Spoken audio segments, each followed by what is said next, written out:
Friends చూస్తున్నారు కదండి, ఇది వచ్చి మన బ్రీడింగ్ నెంబర్ 1 అండి. ఇది మన దగ్గర అయితే మొత్తం టోటల్ 2 బ్రీడింగ్ యూనిట్లు అయితే ఉన్నాయి. ఇది వచ్చి దీని షఫ్లింగ్స్, ఈ పుంజు కనిపించే డింకీ పుంజు ఏదైతే ఉందో దీని షఫ్లింగ్స్ అయితే చాలా బాగుంటాయండి. దీని షఫ్లింగ్స్ తర్వాత మనం ఇవి వచ్చి వేసింది మన కత్తి పెట్టలకి.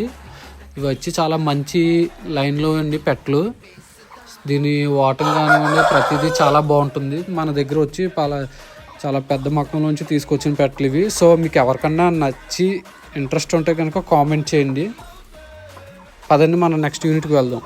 ఇది వచ్చి మన బ్రీడింగ్ నెంబర్ యూనిట్ 2 అండి. పుంజుకు వచ్చిన పిల్లలు అయితే అవైలబిలిటీగా ఉంటాయి త్వరలో. మీరు ఎవరికైనా ఇంట్రెస్ట్ ఉంటే కనుక కామెంట్ చేయండి.